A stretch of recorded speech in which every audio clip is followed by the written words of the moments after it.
星野ルビー、美人に育ったね。Oshi No Ko, episode 11. One of my favorite episodes of the season. I think this might not be, I'm not going to say it's my favorite episode, but I do think this was top 3 episodes of the season. Now, there was other episodes of the season that I think just had ridiculous, crazy animation, and the Tokyo Blade stuff was really, really good and really captivating and really bombastic. But for my taste and for what I really love Oshi No Ko for isn't the murder and mystery and the thrills and the twist. A lot of people might be in it for that. I think that that's the least, not interesting. I think that's the weakest part of the show, personally. I more really like this show for the characters. Like, I love seeing like Aqua go through his acting phase. I love seeing Ruby kind of now going through what's going to be like her idol phase. I love the different characters like Kana and Akane and the different characters that they've introduced surrounding it. I really love the Aqua romance, right? Like, is he going to romance with Kana? Is he going to romance with Akane? The both girls offer him something different. Both girls can offer him something that can complete himself. Like, I like just kind of seeing them in their new lives. Let's move past the mother stuff, right? Let's move past, like, you know, mom got murdered. Let's move past all of that and let's go into the next phase. So before I kind of hit on how the episode ended, because I was like, I think my eyes, like, I must have gone and chased them because they must have rolled away for how much they rolled out of my eye sockets. But I will say this is, like, the thing that I really loved about this episode was just seeing Aqua in a happier state, moving past this revenge plot arc thing that consumed his life, because he went crazy, like borderline psychopathic, borderline super mental illness. Like, he just went way too deep into it. And I really love being able to see like this different light of him, you know, a little bit lighter, a little bit, you know, less moodier, you know, a little bit, you know, going to kind of enjoy life. This episode, him and Akane went to go plan, you know, for their vacation. They went to go and get like suitcases. He wined and dined her.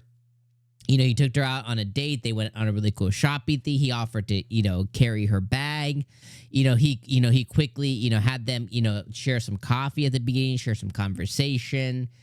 He had already pre-planned the date and made reservations. He smoothly, you know, was able to pay, and he was smoothly able to, you know, take her immediately, like, let's go do some meat. She's like, yeah. Then he brought her to a place that required reservations, that he already had one.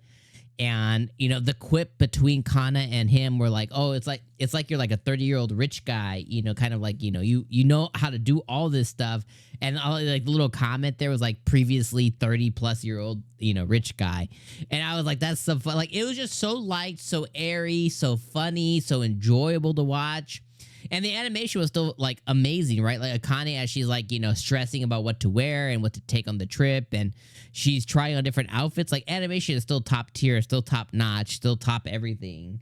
And I loved watching their date. Then you fast forward to him, like, okay, I need to decide, like, I need to give these girls who are showing interest in me, that, you know, he's basically saying, like, you know, I'm not stupid enough to not recognize that these two girls are interested in me. I need to actually be real with that. I need to give them an answer.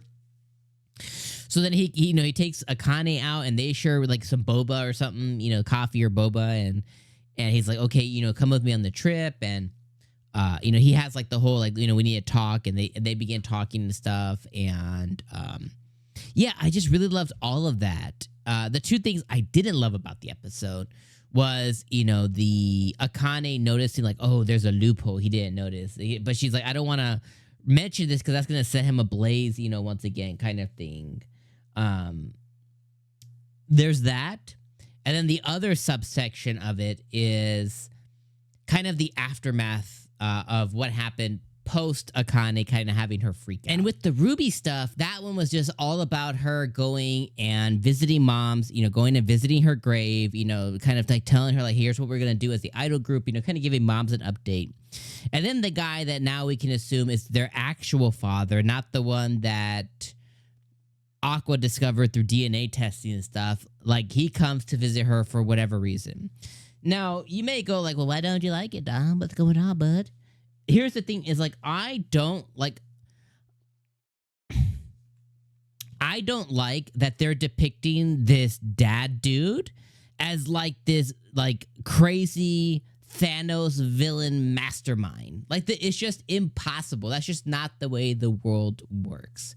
So you're telling me that he did all of this stuff, you know what I mean? Like he concocted his DNA, okay? He concocted his DNA to match somebody else. He concocted a way to go and get moms, to go get pregnant. He concocted a way to not be with her. He concocted a way to that she's going to conceive children, but then he doesn't want it to come back on him anyway. So he concocted a way for her then to get murdered by this crazy fan person. And he perfectly concocted that he knew this crazy fan person was going to go and potentially murder her. And then he concocted a way to, cover it up, and covered his tracks for the last 15 years, and concocted a way that he's suddenly going, and he's always been watching Aqua and always been watching Ruby. He's like, oh, you grew into such a beautiful little girl, Ruby. He did all of this, and then now he's coming back. He's coming back, and he said, here's your grade. Pa, pa, pa, pa. Fuck you. It's just too much for me. It's too stupid. And, it's just too much. Like, it's just too much. And, I know you, and then the last episode too, it introduced like some witchy girl who was like the place that Aqua died in his former life, like his body, it disappeared. And suddenly this little girl in white's just been waiting for him for 15, 16 years in this spot to come and go, ooh, I'm a spirit, I'm a ghost, I'm a witchy witch. It's just, why, And then we know, that 𝐒𝐚 is not going to be able to keep her mouth closed, and it's going to set Aqua on this path once again, and we're going to go down the revenge thing once again, and they're going to introduce like some spiritual bullshit shenanigans once again. For me, I don't want to knock anybody. Like, if you enjoy that stuff, if that's your vibe, if you are somebody who, you don't really think too deeply and stuff, you just kind of enjoy, like, whatever it gives you, just kind of enjoy it as long as it's not boring. I totally commend you. Like, hey, hats off. I just don't quite have that ability. I overthink stuff. I analyze stuff. I don't want to say it's my job. It's like my side job. It's just what I do. You know what I mean? So like once I begin thinking about this stuff, I'm like, it's just stupid. So for me, my enjoyment of Oshi No Ko comes from like the idol side of it. Seeing Aqua grow, seeing Ruby grow, seeing the side characters, seeing 𝐒𝐚, seeing my favorite best girl Kana, seeing Mem, seeing what the Taishi director is going to do, seeing what their next play is going to be, seeing what their next gig's going to be. Like, I like all of that stuff. The romance, the dates, like now they're going to go on this like, onsen vacation. Like, those are the things I think it's really, really strong for.